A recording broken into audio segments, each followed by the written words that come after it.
Welcome to Moments with Marianne. I'm so delighted we're spending this time here today.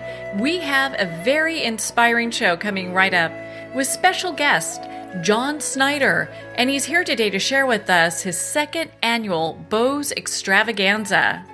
Now, many of you know John. He has an extensive acting career that includes the iconic roles of Beau Duke at the Dukes of Hazzard, Jonathan Kent in Smallville, and Jim Cryer in his current role in the series Tyler Perry's The Have and the Have-Nots, which is the #1 primetime series on cable on Tuesday nights.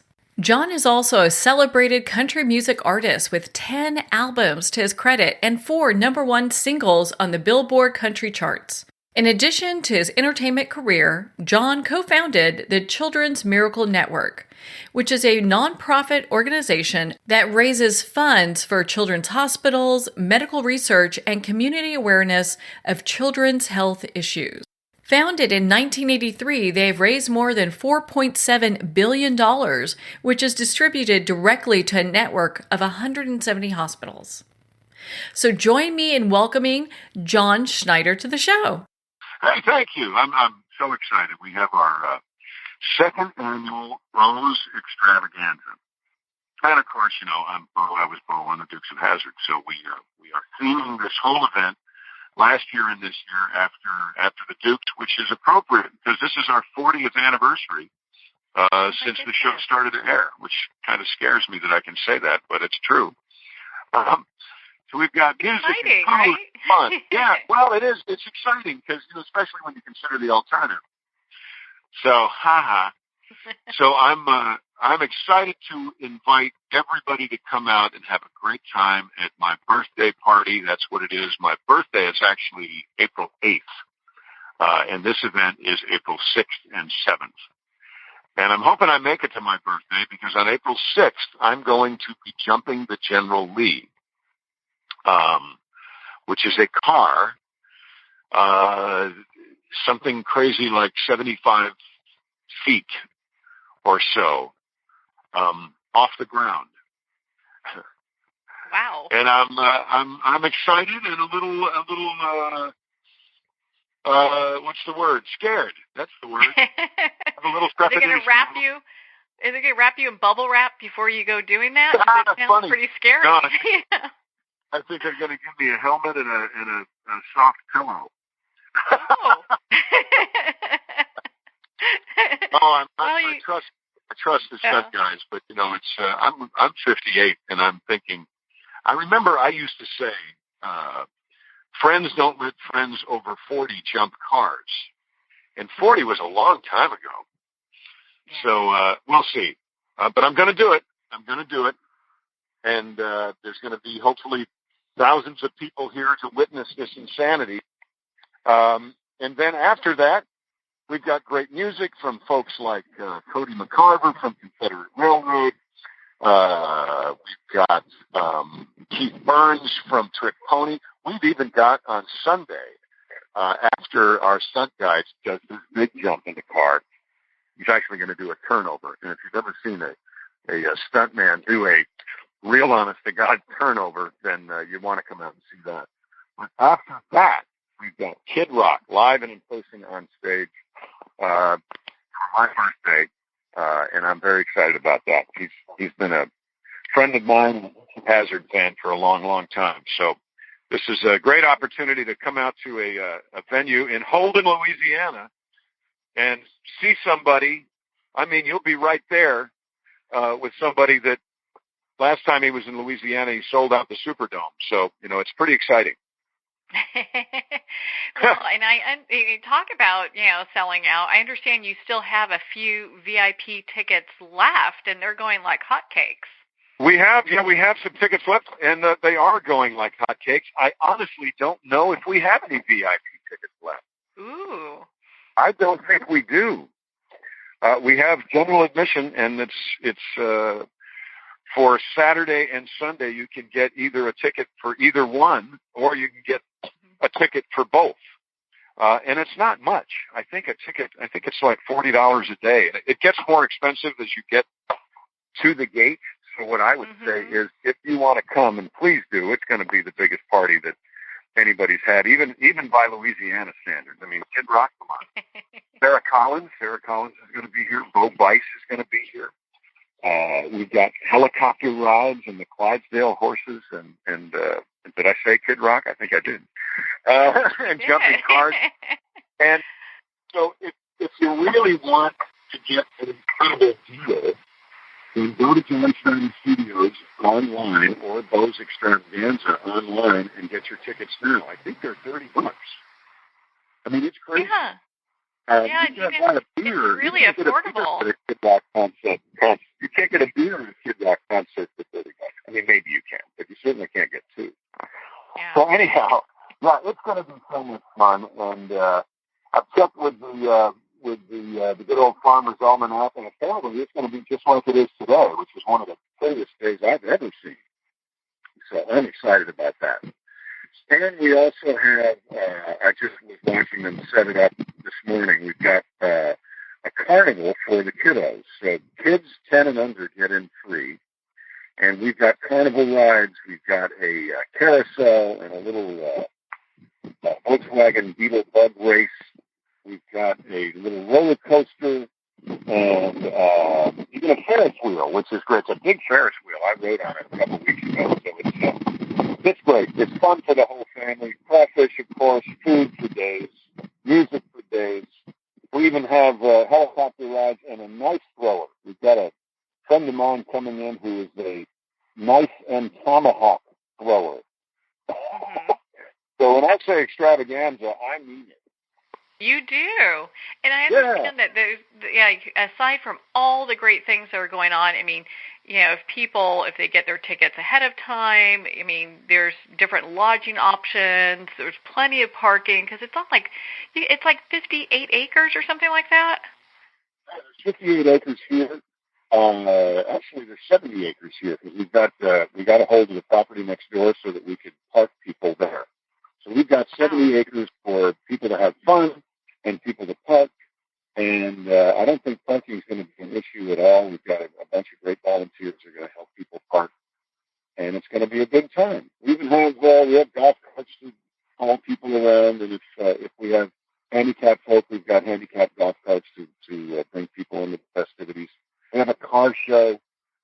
We have 60 General Lees registered already for the General Lee Parade. Yeah. And we have a hood slide. There's so many things going on, I forget some of them. We have a hood sliding contest where people get to see if they can actually slide across the hood of the General Lee like I do. So we've got that going on. We built a special stage just for that, and that will be sliding across the car that I am going to jump on Saturday. So hopefully it won't be Bo's last General Lee. Well, it sounds like such a great and fun event and something the whole family can be taking part of and enjoying. And gosh, to be there to celebrate your birthday, how much fun is that? I think it's pretty fun.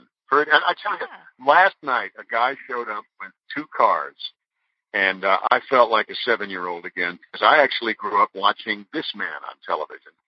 And one of my favorite shows when I was a kid was The Munsters.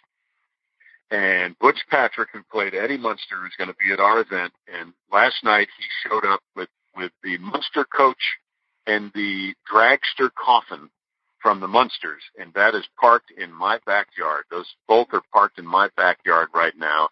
And I feel like a little bitty child.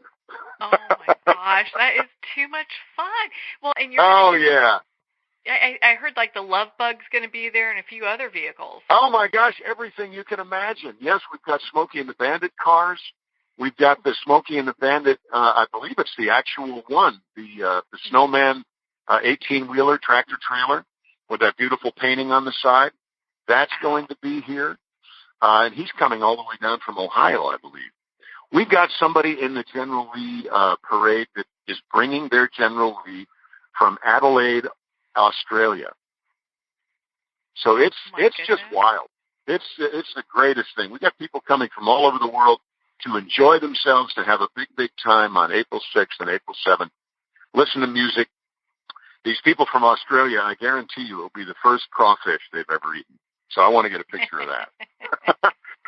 We have cast members from Dukes. We've got cast members from my show, The Haves and Have-Nots.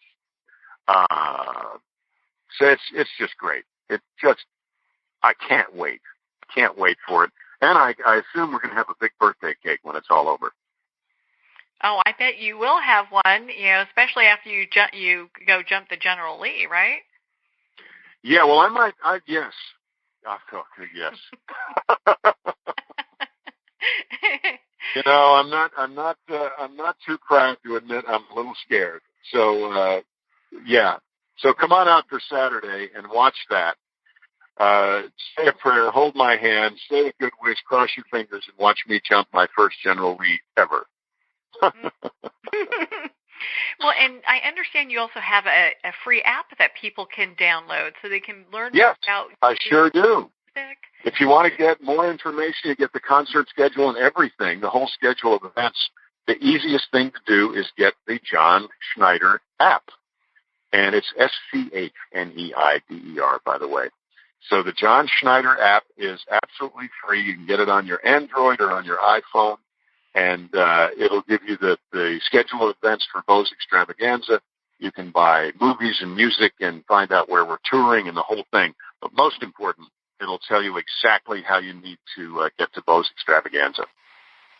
Well, and I love the app because it also talks, it's got your music in there so people can, they can learn where they can purchase that as well because you've got some amazing music. Oh, thank you. Yeah, we did actually 72 songs last year. Released a new single every Tuesday. So that was 52. And then Alicia and I went back and redid my greatest hits album from the MCA days. So songs like Memory Like You and I've Been Around Enough to Know and Take the Long Way Home. And if that wasn't enough, we decided to do a Christmas album. So we did a Christmas album called Merry Christmas Baby. That's an ode to not only some great classic Christmas songs, but also we went back and redid some B.B. King and Louis Armstrong and some great New Orleans-style Christmas songs. So, yeah, it's all there. It's all there on the app, and it'll tell you, like I said, it'll tell you the concert schedule of events for Beau's Extravaganza. It'll tell you when I'm coming close to your place, or when you can come here and just hang out at John's place, because, we want people to have this be a vacation destination for them as well, not just during the extravaganza. Yeah, I understand that you have it where people can stay at different times during the year. I mean, I know it books up pretty quickly, and it's a pretty high demand. Yes, but we do. To stay there, wow. Yeah, and it's a very peaceful place. It used to be Camp Singing Waters. So what we've done is it's been opened up to. Right now, there are 4 or 5 cabins on it, and we're planning on putting more. The goal is to have 10 before the end of the year so that people can come and just hang out and fish and walk the bamboo trail and kind of forget about the hustle and bustle of what's on the other side of the gate. So it's a very private, very wonderful place to come and unwind. Yeah, and just kind of, unless you want to just jump a car, and in which case you come here and do that too. No, I think that's just me. I'm the only one crazy enough to do that. Yeah, and that's only April 6th and 7th, so they better hurry up and get their tickets, right?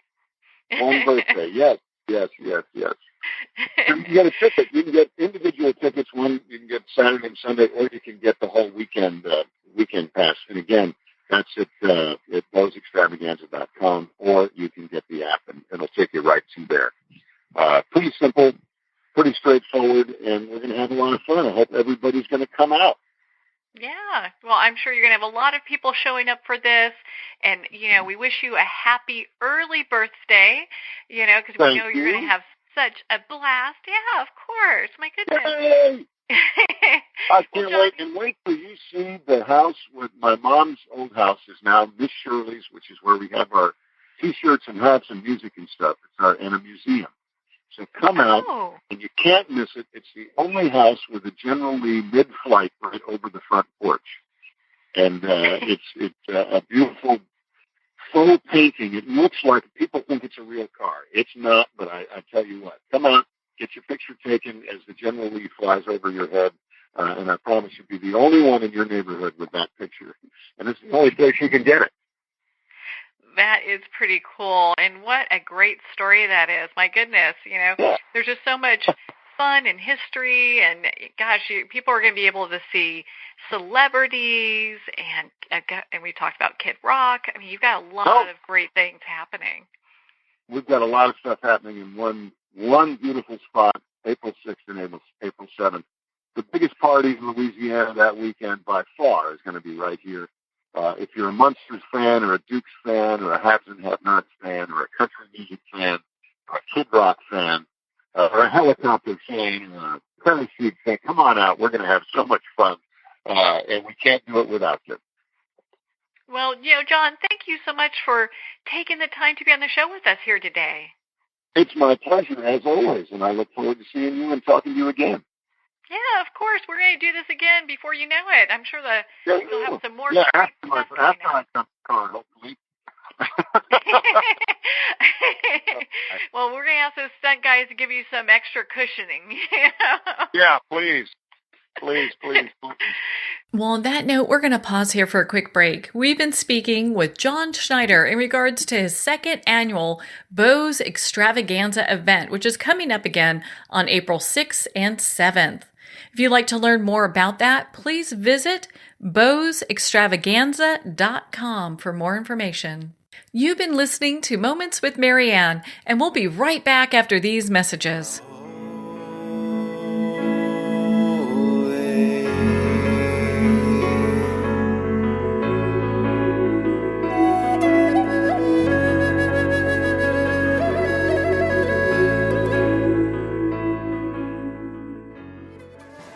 Internationally recognized and award-winning author Judy Goodman works and teaches outside the box of limited thinking. Working with people from every walk of life, her goal is to empower you to be the best you can be, no matter what the challenge is. Born with the gift of seeing beyond our normal vision, she has an extraordinary gift of working with every challenge. Teaching beyond conventional wisdom, her work is described as life-changing. Visit judygoodman.com. That's judygoodman.com.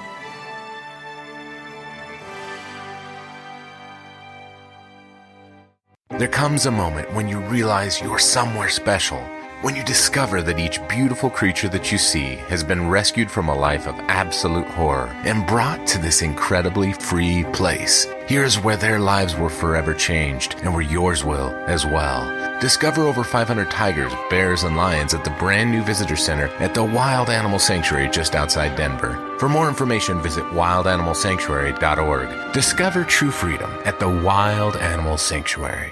Have you ever had the sense that your thoughts might actually be doing something? Ancient secrets of manifesting have been masterfully revealed in the award-winning book Manifesting 1-2-3 by Ken Elliott. For the first time, the author's experiences and stories in this book describe exactly how your thoughts can create anything. You've been doing this all your life, but it's never been fully explained for you until now. Visit manifesting123.com for more information today. Manifesting123.com. There are nearly 2 million Americans living with amputation. Many live right here in San Antonio. Becoming an amputee can be scary, frustrating, isolating, but there's no reason to feel alone. The San Antonio Amputee Foundation is here to help support you and guide you toward resources such as home and car modifications and even prosthetic limbs. For more information or to make a donation, visit saamputee.org. We'll help you live a full, active life, one step at a time. San Antonio Amputee Foundation, healing limbs, hearts, and souls.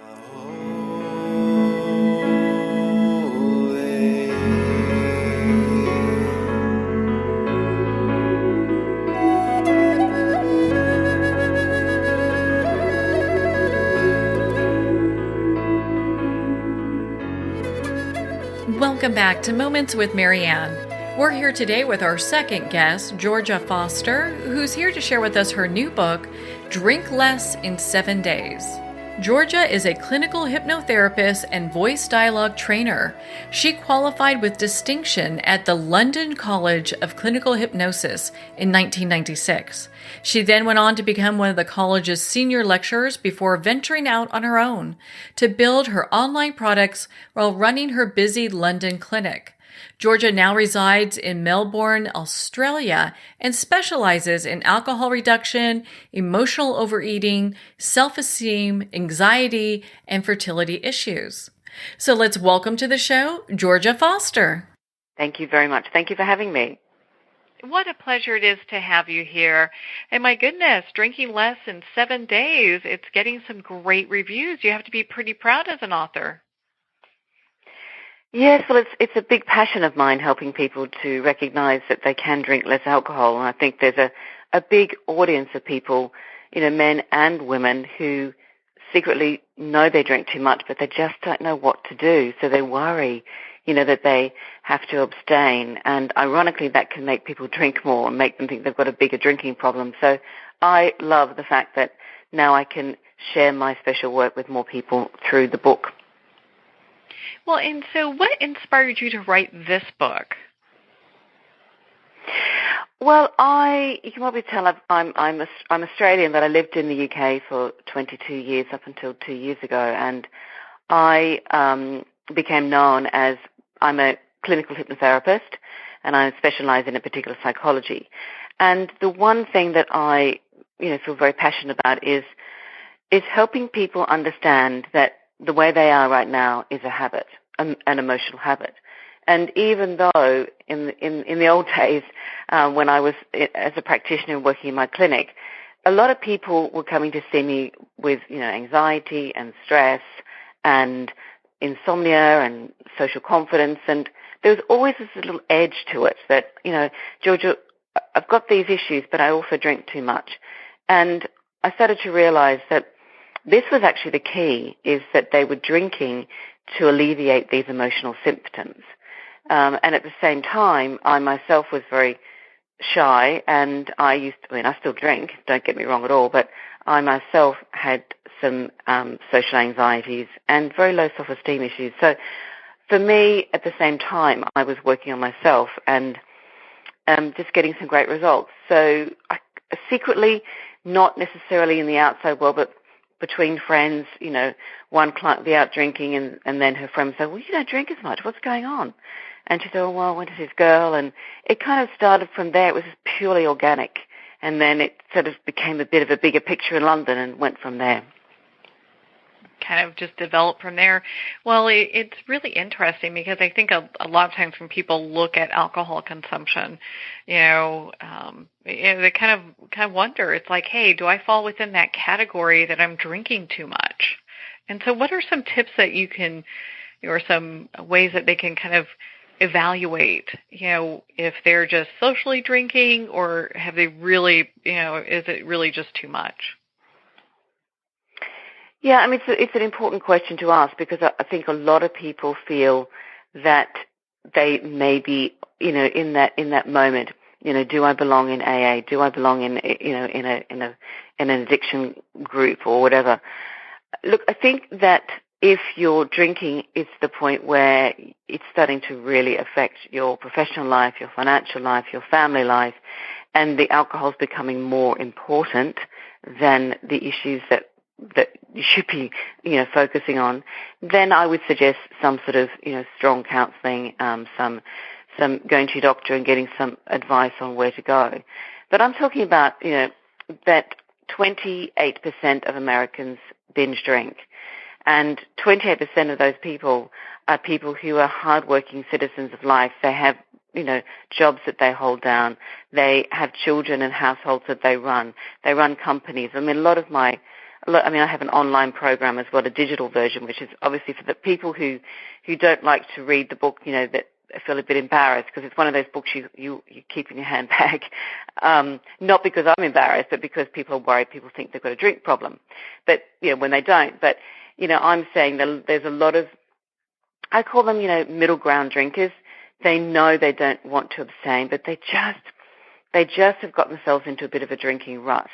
And they'll recognize it because that, the one thing we recognize is that when they first had that glass, when that started to make them feel more relaxed or de-stressed at the end of the day, is that our body becomes tolerant to that one glass. And then the brain and body then expect and they demand more. So it's no surprise that one bottle of beer then becomes 3 or 4, that, one glass of wine, then all of a sudden, by the time,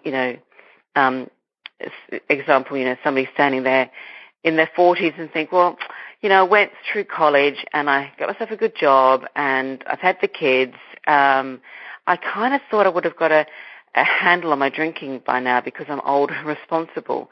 But what people don't realize is that, when you work with the emotional part of the brain and you decide to give it coping strategies, and that includes alcohol, the older you get, the stronger not that you can't change the habit, but the more defiant your brain becomes. So when people have these great plans to reduce their drinking, is that they don't understand that it's become an emotional habit, a conditioned response.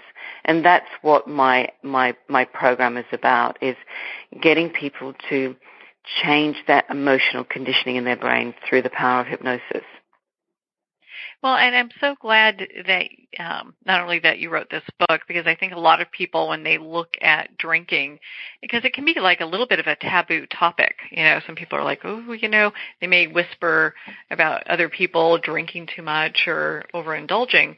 But to really get to the heart of the issue, you really talk about how we need to change our thinking. And I think that the way that you present that is really refreshing. Yeah, I think you mentioned the word taboo. This is the problem with drinking. Some people can smoke a whole packet of cigarettes, and it's still socially acceptable. Maybe, people may worry about that person who smokes too much. Or it could be there's a person who eats a whole packet of biscuits every day and may carry excess weight. And even though people may feel a bit shamed or embarrassed about it, it's still socially acceptable. And that's what I'm saying about, drinking, is because it's got that stigma attached to it, and that makes people feel very shamed. And ultimately, I think people, I would say you're standing at the kitchen and you're chopping the vegetables and you're looking after the kids and you're rushing here, rushing there, and you think, oh my God, where did that bottle of wine go? And you're kind of on automatic pilot. And then, many people will say to me, George, I sit down with my wife or my husband and I realize I've already had 3/4 of a bottle of wine and I'm now ready to sit down and have some more wine. And it's just very, a lot of people don't recognize that that's the pure habit of drinking. It's like people would say to me, I don't remember smoking a packet of cigarettes a day. And that's a big part of my approach is, I'm saying that, a lot of people don't recognize, but this is pure habit as well. There could be emotional conditioning with it, but that's why I cover both aspects of the book, because I want people to feel that we drink, we live in a drinking society, and it's a lovely thing to do, but I want people to feel refreshed by it rather than burdened by it, and that's the really key difference. It is definitely the thinking before the drinking that's the problem. Well, it's interesting how much of that is emotionally tied up. When someone's drinking, and your book talks about this, when you talk about anxiety or self-esteem, how that's really tied into the drinking as well.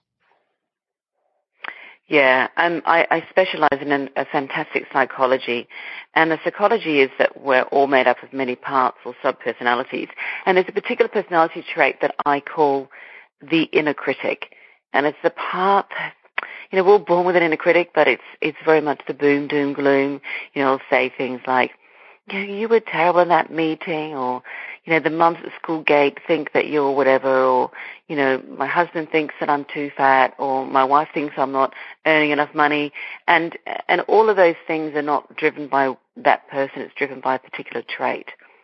And unbeknownst to a lot of drinkers is that when they drink alcohol, this critical part of the brain shuts down. So people aren't getting hooked into the alcohol. They're getting hooked into the feelings. In actual fact, there are many chemical reactions when we drink alcohol, but the main one is dopamine. So people, I always say, if you're drinking because of that inner critic, which majority of people are, is we need to get that voice in check. We need to train your brain to not listen to it so much, to not feel that it kind of takes over your life so that you have to drink to get some reprieve from it, because that's the problem in the morning.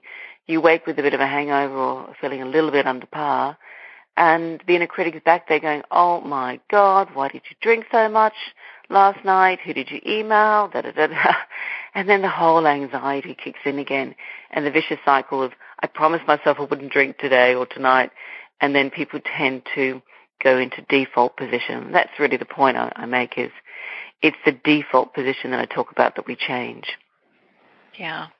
Well, and it's interesting because you list different types of personality types, and just a few of them: the pleaser, the perfectionist, so that people can kind of look at these traits and identify with where they are kind of on the scale as far as a drinker is concerned. I think they can really identify with these different traits. Yes, I think a lot of people assume that, a perfectionist, for example, they are highly driven, they're very controlled. That particular personality trait is an all or nothing drinker. So they won't necessarily drink every day. I mean, I had, one guy who emailed me, he did the 7 Days of Drink Less program, and he said to me, Georgia, I was in the book, I'm thinking, I'm not sure whether this is for me. And then as soon as he got to the perfectionist chapter, he's like, oh my God, that's me. I go to the gym. I don't drink all week. Monday to Friday, I'm completely obsessed with, being fit. I'm up early. I'm at the office. I'm this, I'm that. But Friday night hits and bang, I blitz it. I cane it, and I drink all weekend.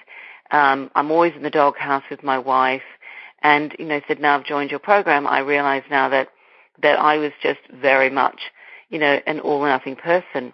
And, perfectionists, they can go to a party when they've decided they're training for a marathon and not drink, and then don't have a problem with it. However, they have a problem just having 2 glasses, and they tend to drink very quickly because they're highly anxious people, and because they're driven. Kind of like the inner critic and the perfectionist, which I discussed in the program and in the book, they get into bed together and they make that person, that perfectionist, work really, really hard. And at the end of the day, at the end of the week, it gets so exhausting to be perfect that they decide that the only way to get out of this being driven moment is to have a bit of peace. So when they drink, then the inner critic goes away and the perfectionist becomes, obsolete. And they just think, oh, I don't care anymore. So, that trait, even though it is, for a lot of people, that type of drinker tends to think, I just have to quit because I can't get the middle ground of drinking. And I'm saying, well, you can, but you have to realize that your achieving personality trait is actually hindering you from having a better balanced life. And I'm not saying people should go and drink again during the week, but I call it the bell to ring. And I want people to get that intuitive bell to ring. And also perfectionists, because they drink very, very quickly, is they get drunk very quickly.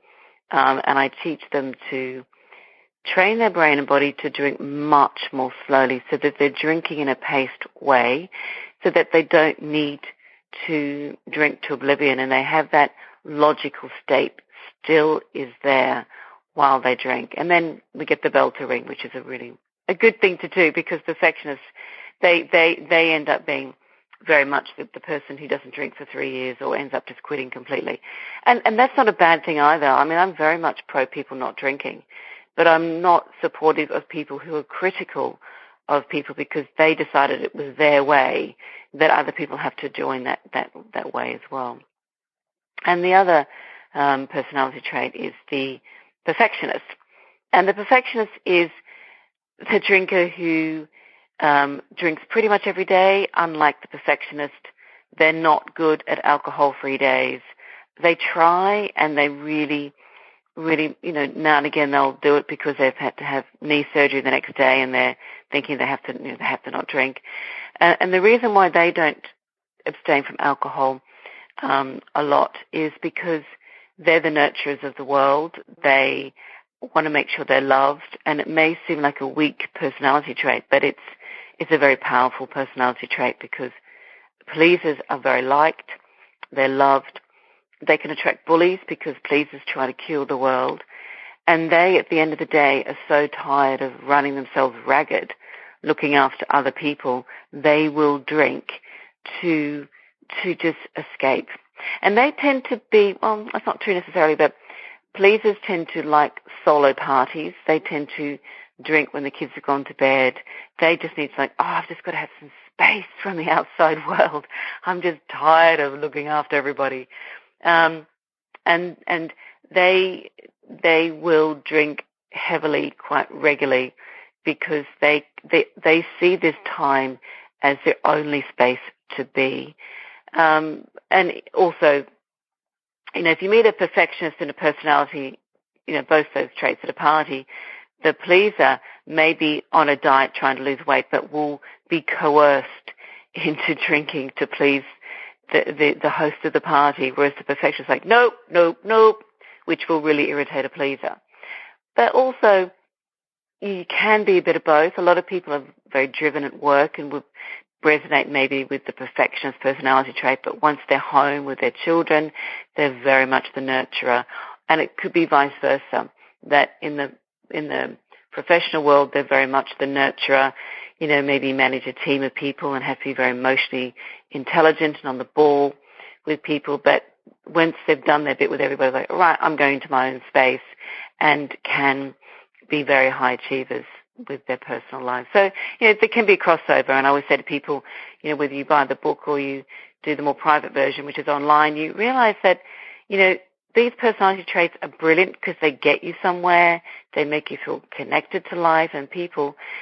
But with that, there's got to be some time for you. There's got to be time to please you. There's got to be time to pull back from life and have other ways to nurture yourself rather than drinking too much.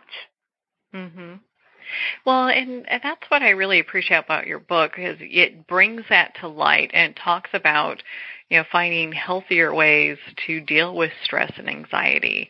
And I think a lot of times people don't really understand that there's that correlation with drinking.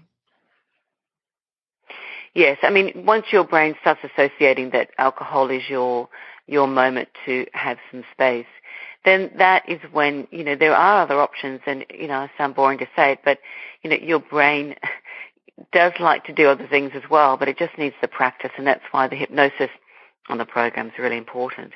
And, it doesn't take much to make a change. People say it takes, scientifically it's been proven it takes 21 days to break a habit. But with hypnosis, it starts straight away. And that's why I say within 7 days, you can start to really notice a difference in your drinking. Within 7 days, actually within the first recording, because the psychology training is really important. Obviously, your audience can hear that when we start to feel a difference and we start to notice that the inner critic isn't infecting us emotionally so much, then we can see clearly that there isn't that driver to drink, and we have other ways of doing things and feeling things. And self-esteem is absolutely paramount, because a lot of people, by the time they look at my approach, they're pretty sick of themselves. I know a lot of people resonate with what I'm about to say. They may have alcohol police in their house, which could be a very caring, loving wife or husband or a sibling or a parent. But the irony of the alcohol police is that if that person doesn't drink, or if that person doesn't understand that this is an emotional habit, then the drinker can start to really worry, because the inner critic pitches in and says, oh, they think you've got a real drink problem. And then the sneaky drinking can start. For example, a little sneaky wine or a quick shot of vodka before people go out. I've been in the clinic business. I've been working with people in the coalface for 22 years. In my clinic in London, I had 2 very busy clinics there, and I would get some very stressed out. A lot of my audience were lawyers and insurance brokers, And they would say to me, Georgia, my wife is really critical of my drinking, so before I go home I have a sneaky beer or whatever, or when I get in, a client would say to me, I'm really embarrassed to say that we've got the garage fridge, and then we also have the kitchen fridge, and I've got 2 bottles of wine going on, and if people really knew I've got 2 stashes of alcohol consumption going on, I know that they would think that I have a drink problem. Maybe I do. And this is the problem with people who are judgmental. They're really trying. Most of the time these people are trying to be helpful. But it often can make that person feel really bad. And really there's a very simple thing going on here, is that the inner critic is starting to make them feel very, very anxious. And when the inner critic is at play, making that person feel bad about their drinking, the cortisol and adrenaline starts to pump through the bloodstream, and the body kicks in too and says, oh my goodness, you're feeling anxious? What do you do? How do we get away from these feelings? And then the brain goes, oh, hang on. And in a nanosecond, the brain says, oh, it's alcohol. That's what we do. That's what we do. Quick, quick, quick, quick, quick. And that person will, to the detriment of their self-esteem, will look for alcohol as that quick fix. And it could be just a little tipple.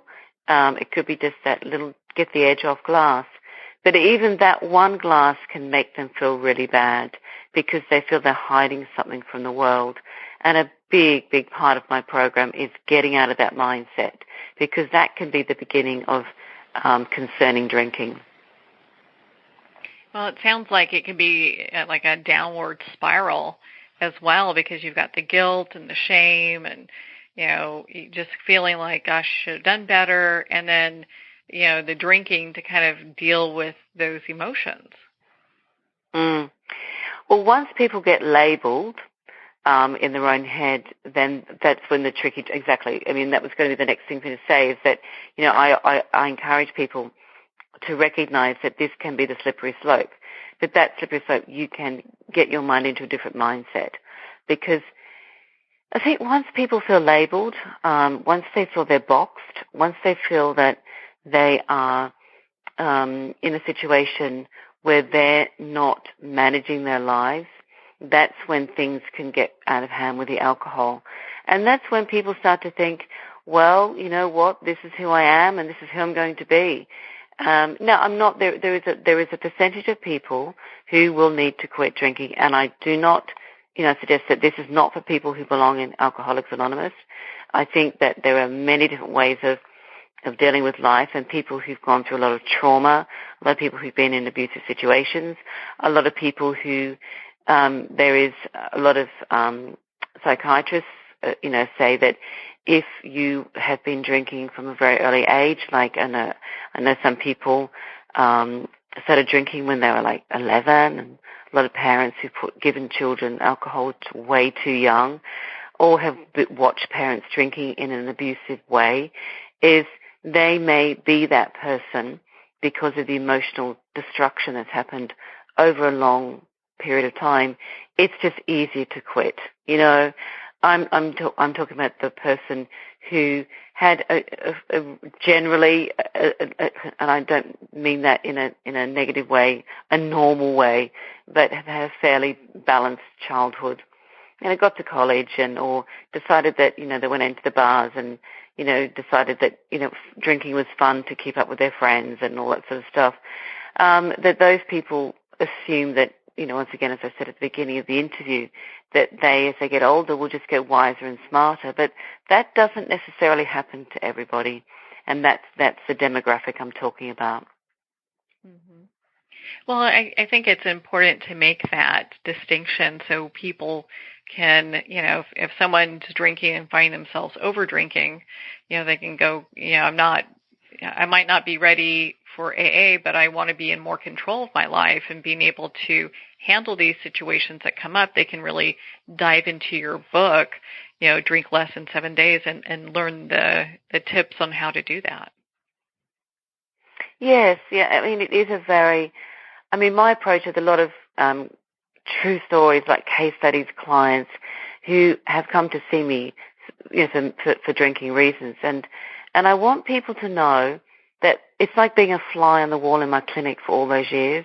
I want people to really feel the energy of how worried these people are, and when they go through the process of the program, is that after 7 days, within 7 days, is that their spirits are lifted, where they feel more emotionally energized. They realize that they don't need to drink to feel more sexy or witty or funny, because a lot of people, that's why they drink, is they think that, if the inner critic kicks in and says, if you don't have a glass of wine tonight, or you don't have that cosmopolitan, you're going to be really boring and people won't like you to hang out with them so much. And I want people to realize that who they are authentically sober is who they deserve to be, so that when they do drink, they don't need to drink to be that witty person or that relaxed person.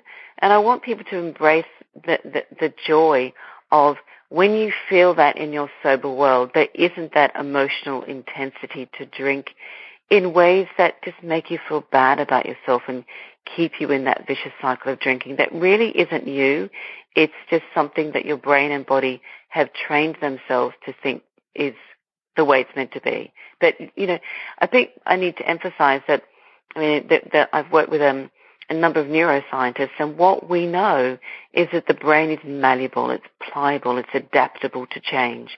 And hypnosis is the most effective, quickest way to create emotional change. And it is the same as meditation.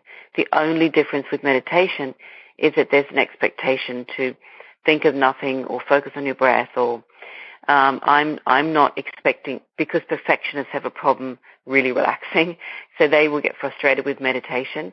But it's the same brainwave activity. It's just that I'm talking to that person through the recording time, so that they can just allow the words to be absorbed by the mind. So it's a really good way to cut to the chase, where that person consciously is saying, I really want to drink less, but I just can't seem to. I'm saying, well, you will be able to, but you need to explain to the emotional part of the brain that has the conditioning that there's another way.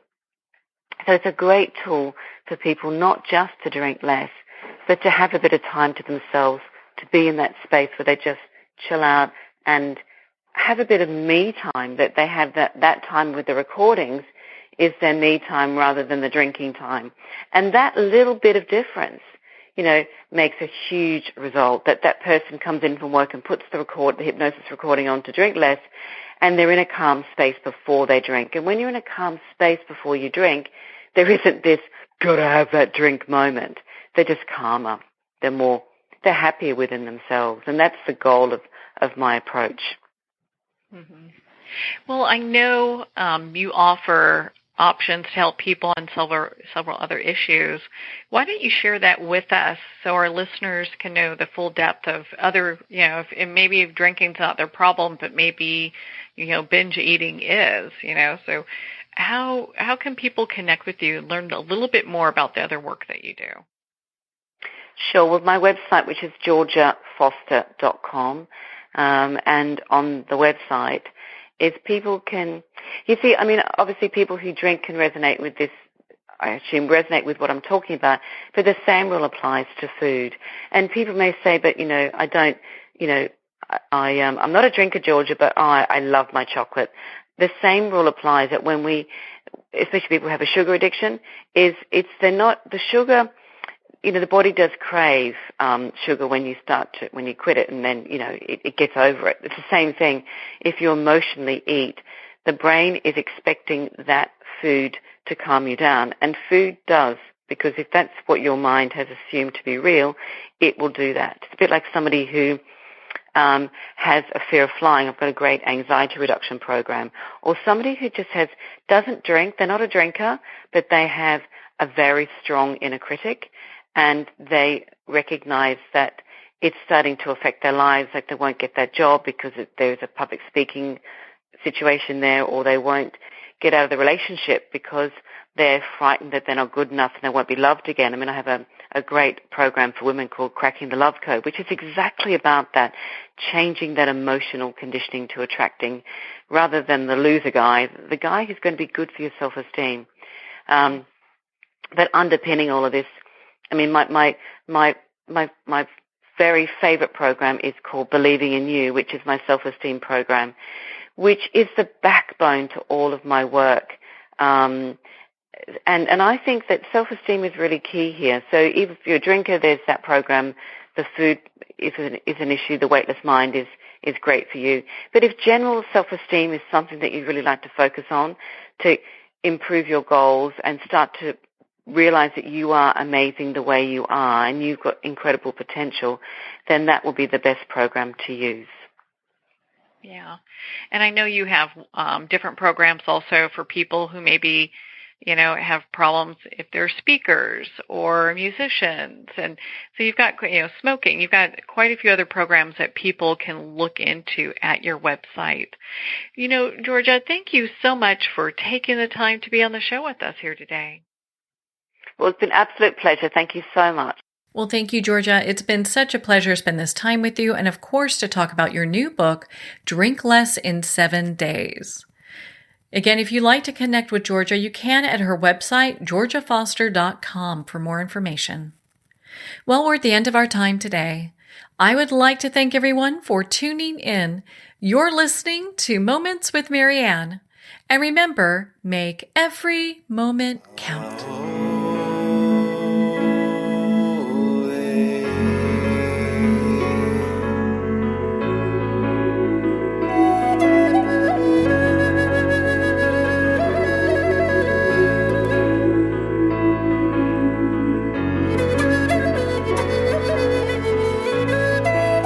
In a single moment, your life can change. Moments with Marianne is a transformative hour that covers an endless array of topics with the best of the best. Her guests are leaders in their fields, ranging from inspirational authors, top industry leaders, and business and spiritual entrepreneurs. Each guest is gifted and a true visionary, a recognized leader in her own work, and while teaching others to develop, refocus, and grow, Marianne will bring the best guest and sometimes a special surprise. Don't miss this. You never know just which moment will change your life forever. Moments with Marianne airs every Sunday, Monday, Thursday, and Friday at 8 p.m. Eastern and 5 p.m. Pacific Time. Make sure to tune in and visit momentswithmarianne.com for more information.